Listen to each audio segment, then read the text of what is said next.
I popped my head up suddenly, a splash of cold water waking me from my brief nap. I had been lulled to sleep by the sound of the ocean and the gentle swaying back and forth of the cruise ship traveling in the idyllic Gulf. My chair sat at the edge of the upper deck pool, and I sat up to see who had so rudely interrupted my respite. That's when I saw Lucia treading water, a mischievous expression on her tanned face, brown hair plastered to one side by the pool water. "Are you planning on sleeping the whole trip, Grayson?" she said with mock concern, splashing me once more with a handful of chlorinated water.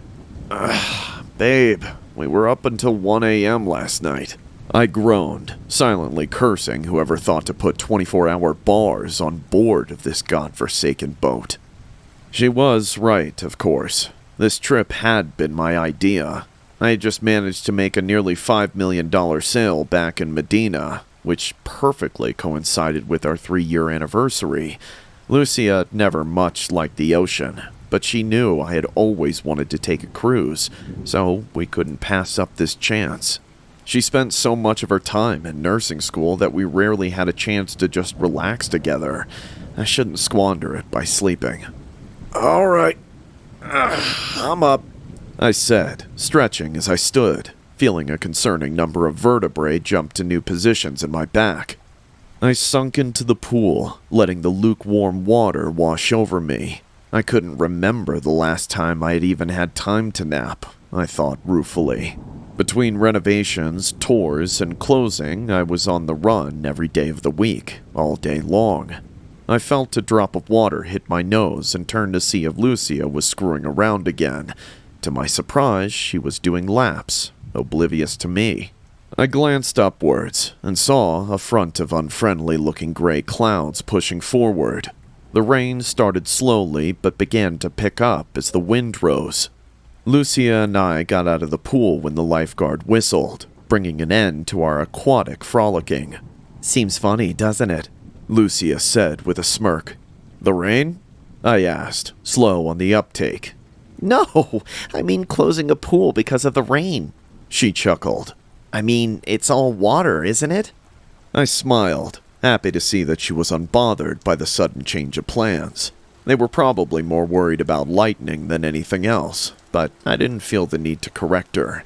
We were here to escape our worries, not bicker over something so inconsequential. Off to the side of the pool, I could see a few travelers discussing something in hushed voices as they leaned over the railing. A crew member came over to join them, becoming equally transfixed by whatever they saw. I tried to stand on my toes to catch a glimpse of whatever had them so focused, but felt Lucia tugging my arm back towards the lower deck. I tried to shake the unease that showed on the faces of the other travelers out of my mind. As we walked down the tight corridors to get back to our cabin, a sudden loud noise made Lucia jump in fright as the hallway echoed. "Oscar! Oscar! Man overboard!" The automated voice shrieked through the PA systems overhead. Lucia and I shared a grim look. To think someone fell off the ship, especially as the seas turned so choppy with the storm.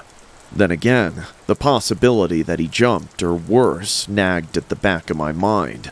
Before either of us could get a word out, a new voice came over the intercom. "Attention passengers, please return to your cabins immediately and lock your doors. The Azure Quest will be stopping temporarily to assist the Coast Guard's search," the nervous-sounding voice said. Please remain calm. Just go back to your cabins and lock the doors." We briskly marched to our cabin 143 at the lowest exterior deck of the ship. "What's going on? Why did he say to lock the doors?" Lucia asked in a shrill whisper. "It's just standard man overboard procedures, so they can keep a head count of the passengers," I said, improvising a nearly believable lie on the spot. Honestly, I hadn't the foggiest idea why the hell they would ask for that, but I wasn't going to find out the hard way. We stepped into our tiny one-bed cabin and sat down, staring at each other blankly. "Well, I guess I'll take a shower since we probably aren't going to do any more swimming for the day," my wife said, turning to the bathroom. "We could go swimming with whoever that guy is," I joked, gesturing to the dinner plate-sized porthole across the bed. Lucia turned and looked at me. and that's when I realized that she was crying silently. I felt my mouth go dry as I understood that she was genuinely worried about this. Hey, Lucy, I was just trying to lighten the mood, I said, approaching to wrap an arm around her shoulder. She pushed me away gently and said, It wasn't funny. Someone could be dead. I opened my mouth to defend myself, but realized she was right. Without another word, she turned and entered the bathroom. I laid back on the bed, cursing my own stupidity. Why do you always have to talk faster than you think? Shit, I'll be sleeping on the floor tonight. I allowed the sounds of the shower running and the rain splattering against the round window to hypnotize me back into a restful state. I could faintly hear the motors of the boats and what I guessed to be a helicopter overhead. The response time of the Coast Guard is refreshingly quick, I guess. I had incorporated these noises into the relaxing rhythm I was drifting off into when a sudden sharp thud reverberated through the walls. It felt almost like it came from a cabin nearby, like someone slammed the door. After a few more sudden thuds, I heard the unmistakable sound of a woman screaming. My mind filled in the blanks, and I rolled my eyes as I lay back down. At least someone's having a good time. With the newfound silence, I tried in vain to get comfortable again, but at random intervals, sporadic thuds would interrupt my progress. I walked over to the porthole and gazed out at the gray seas reflected by an equally dark sky. I could still faintly hear the engines of the search vehicles, but still couldn't see where they were coming from. I was gazing absently out when once again I heard a sharp bang, but this time from much closer. I could feel it through the thinly carpeted floor in front of me like it was right below me. I felt frozen by sudden fear, trying to imagine what I was hearing. That's when something happened that made my stomach drop to the floor with shock.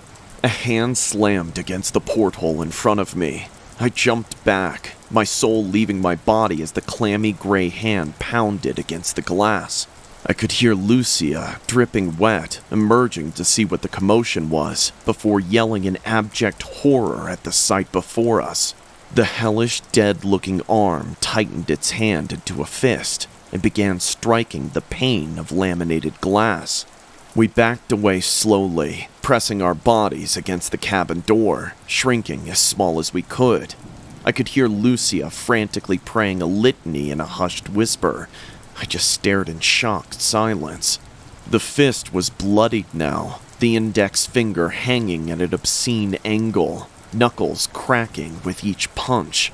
Then, with an explosion of rain and ice-cold wind, the arm shattered through the glass, bright red blood spurting out of fresh wounds along the skin.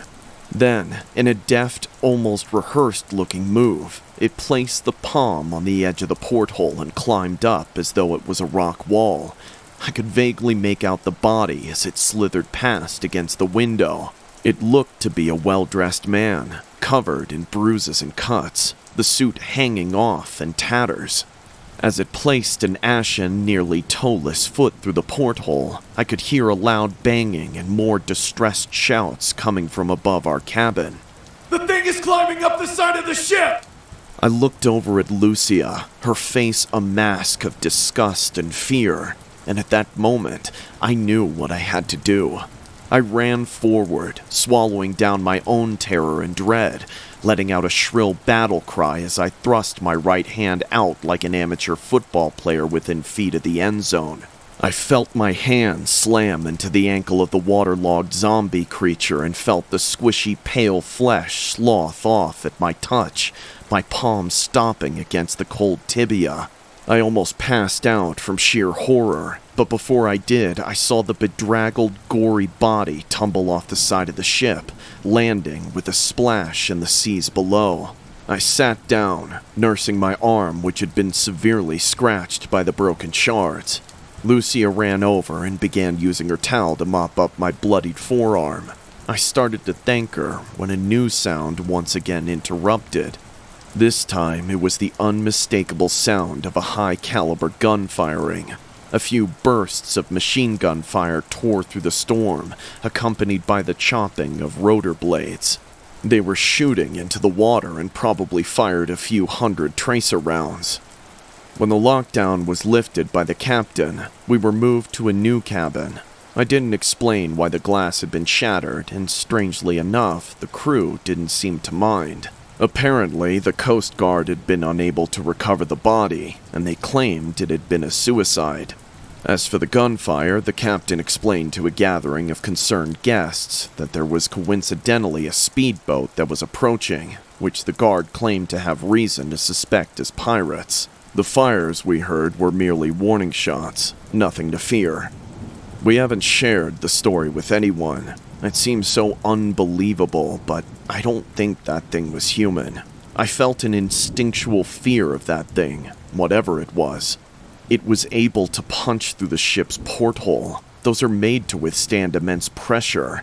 They told us to lock the doors, but I don't think they would have made a difference if it got on board. I know we are just lucky to have survived, but I just wish I could forget how that soggy, wet skin felt as my hand pushed through it.